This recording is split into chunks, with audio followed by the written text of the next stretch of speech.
Hello and welcome. My name is Alan, and today we are starting a new book, The Massacre at El Mozote. This, yeah, let me read you the first paragraph on the back here. In December of 1981, soldiers of the Salvadoran armies select American trained uh, La Cattle Battalion entered the village of El Mozote, where they murdered hundreds of men, women, and children, often by decapitation. Although reports of the massacre and photographs of its victims appeared in the United States, the Reagan administration quickly dismissed them as propaganda. In the end, El Mozote was forgotten. The war in El Salvador continued with American funding. This book is uh, puts together the pieces written by journalists who covered the happenings at El Mozote. Um, Mark Danner. The book came out in '94, but yeah, uh, it's still a case that has left deep scars on El Salvador and is just another example of American imperialism. You're not doing what we like, so we're going to send in funding or military forces to make you do what we want. But yeah, um, it is so ridiculous. One of the American heads of the Americans in charge of like the training or whatever of groups later tried to run for a political position. It wasn't really an office, but it was an appointment position. And yeah, that pass got brought up, and he was roundly pushed back against for it. So yeah, but let's go ahead and get into this with the first chapter, which is the prologue. So, first chapter, prologue, the exhumation. Heading up into the mountains of Morazan in the bright, clear air near the Honduran border, you cross the Tarola River, the wooden slats of the one-lane bridge clattering beneath your wheels and enter what was the fairest of El Salvador's zonas rojas, or red zones, as the military officers knew them during the decade of civil war, and after climbing for some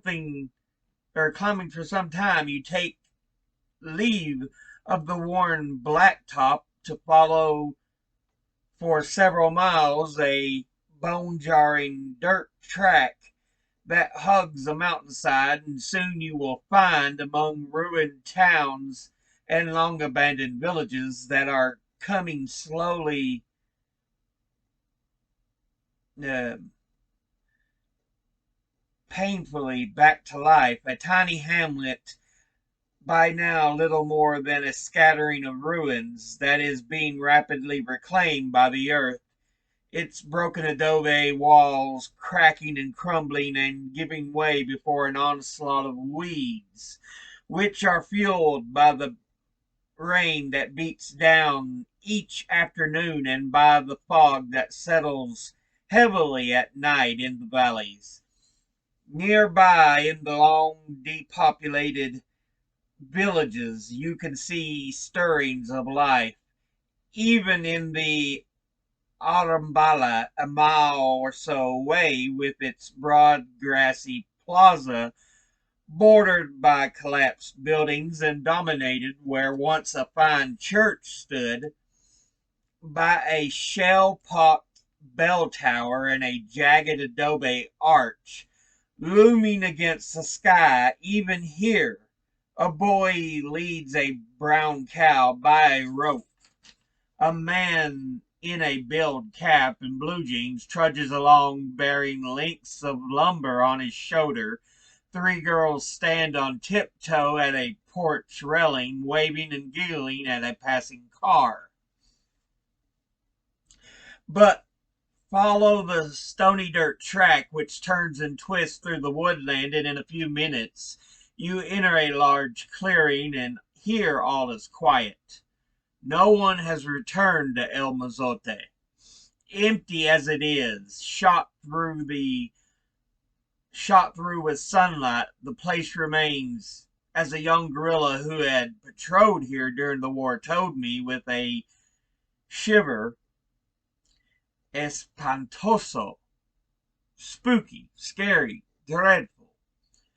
After a moment's gaze, half a dozen battered structures, roofless, doorless, windowless, half engulfed by underbrush, resolve themselves into a semblance of pattern. Four ruins off to the right must have marked the main street, and a fifth the beginning of a side lane, while an open area opposite looks to have been a common, um, though no church can be seen, only a ragged knoll, a sort of northern platform nearly invisible beneath a great tangle of weeds and brush.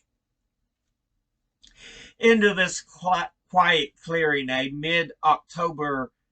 in mid-October of 1992, a convoy of four-wheel drives and pickup trucks rumbled, disgorging into the center of El Mozote a score of outsiders.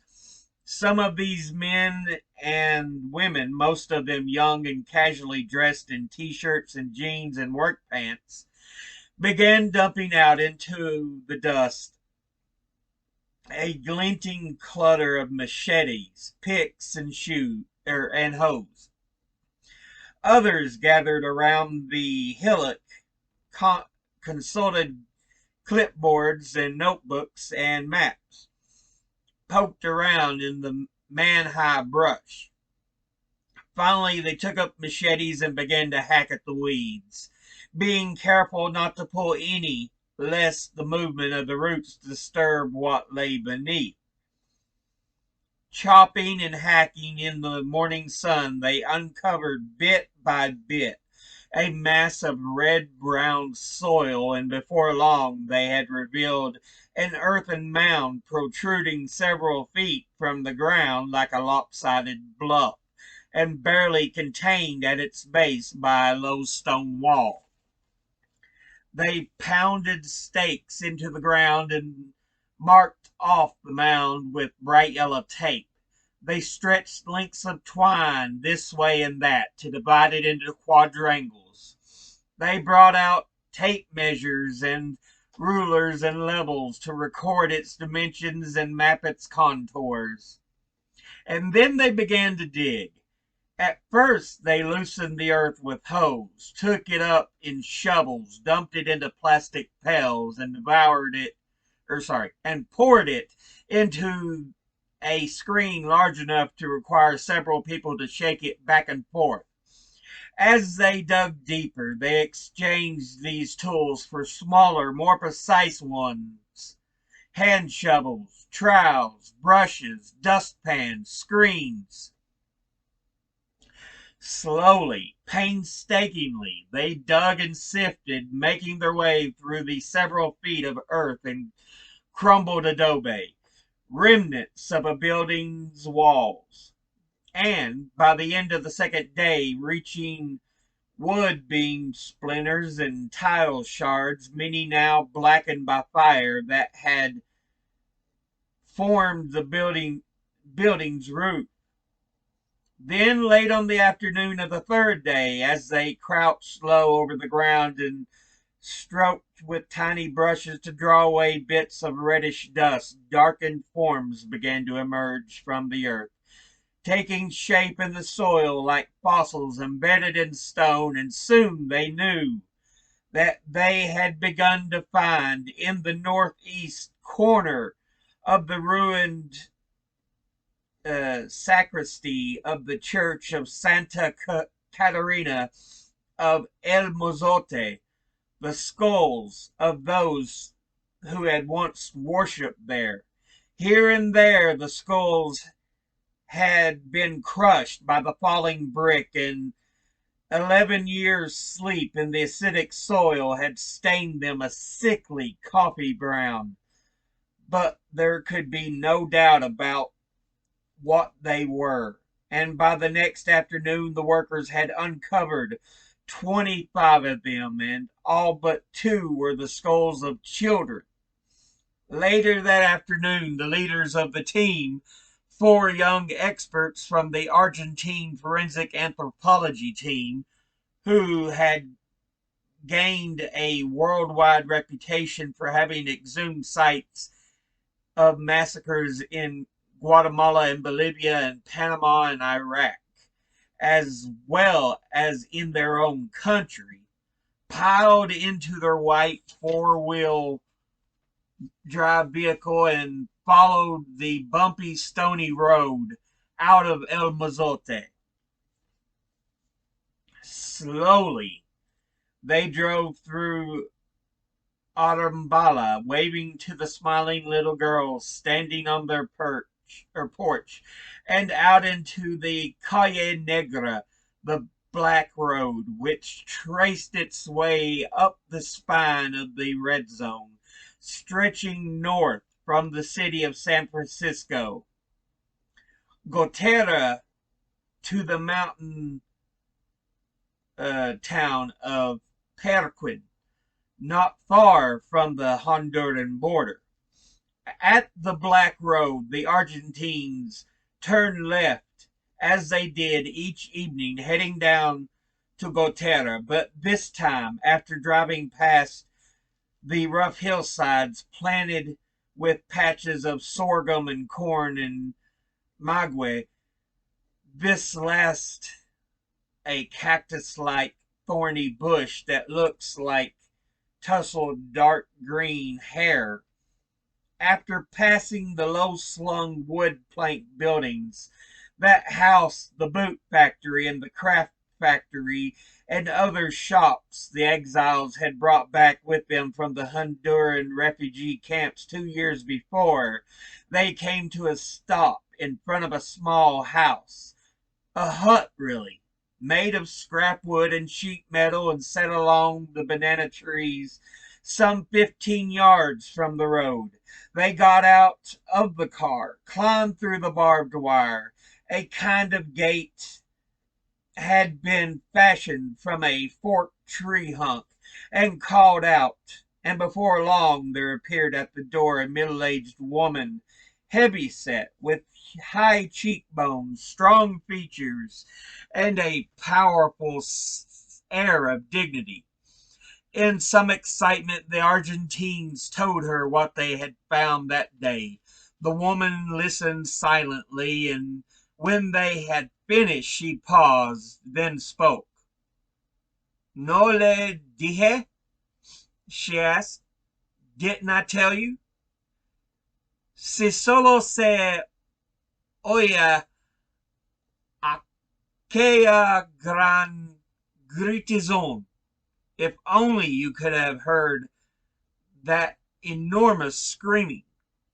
For 11 years, Rufina Amaya Marquez had served the world as the most eloquent witness of what had happened at El Mozote. But though she had told her story again and again, much of the world had refused to believe her. In the polarized and brutal world of wartime El Salvador, the newspapers and radio stations simply ignored what Rufina had to say, as they habitually ignored unpalatable accounts of how the government was prosecuting the war against the leftist rebels. As for those who were meant to know about what happened at El Mozote, the Salvadoran rebels and those peasants who might be sympathetic to them, a word of mouth would carry the message of El Mozote quite efficiently enough.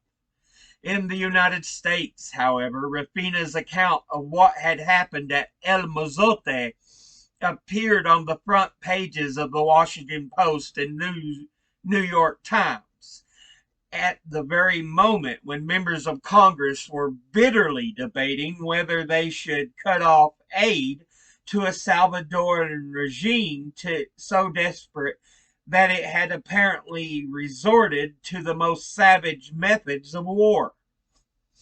El Mozote seemed to epitomize those methods, and in Washington the story heralded what became perhaps the classic debate of the late Cold War between those who argued that, given the geopolitical stakes of Central America, the United States had no choice but to go in supporting a friendly regime, however disreputable it might seem, because the alternative, the possibility of another communist victory in the region, was clearly worse, and those who insisted that the country must be willing to wash its hands of what had become a morally corrupting struggle. Rufina's story came to Washington just as the country's paramount Cold War national security concerns were clashing, as loudly and unambiguously as they ever would during 4 decades, with its professed high-minded respect for human rights. In the United States, the free press was not to be denied. El Mozote was reported. Rufina's story was told. The angry debate in Congress intensified. But then the Republican administration, burdened as it was with the heavy duties of national security, denied that any credible evidence existed that a massacre had taken place, and the Democratic Congress, after denouncing yet again the murderous abuses of the Salvadoran regime, in the end accepted the administration's certification that its ally was nonetheless making a significant effort to comply with internationally recognized human rights. The flow of aid went on and soon increased. By early 1992, when a peace agreement between the government and the guerrillas was finally signed, Americans had spent more than $4 billion funding a civil war that had lasted 12 years and left 75,000 Salvadorans dead. By then, of course, the bitter fight over El Mozote had largely been forgotten. Washington had turned its gaze to other places and other things. For most Americans, El Salvador had long since slipped back into obscurity. But El Mozote may well have been the largest massacre in modern Latin American history. That the United that in the United States it came to be known that it was exposed to the light and then allowed to fall back into the dark makes the history of El Mozote, how it came to happen and how it came to be denied, a central parable of the Cold War. So, yeah, this all was a part of this. Oh, we need to fight the Cold War. This was 1981 when this happened. And it ended in 1992, right around the time that the Soviet Union falls. It falls in the early 90s. It's like 91, 92, 93. I can't remember the exact time, but yeah.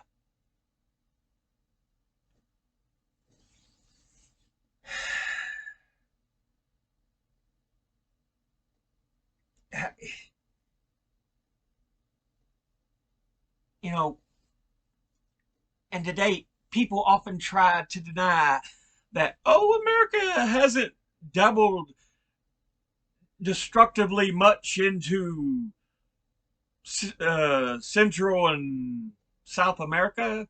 No, not at all. Really? Really? Most of the people that immigrate to the U.S. come here because of chaos caused by American interference in the first place. And this is just one example. And often by chance, it's just turned out to be a relic of the Cold War. Another little footnote. Even though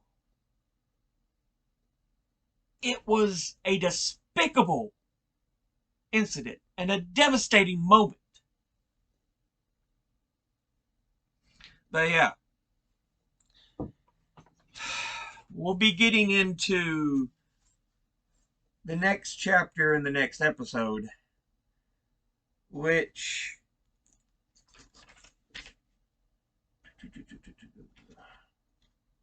I think puts us properly in the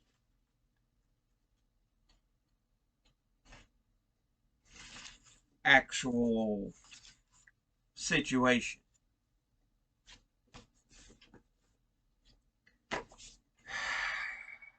But yeah, this is not going to be a pretty one.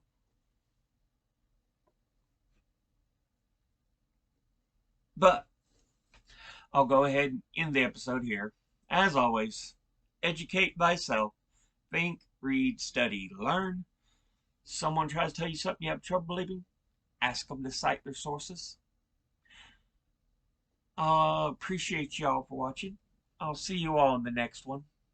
Until then, later.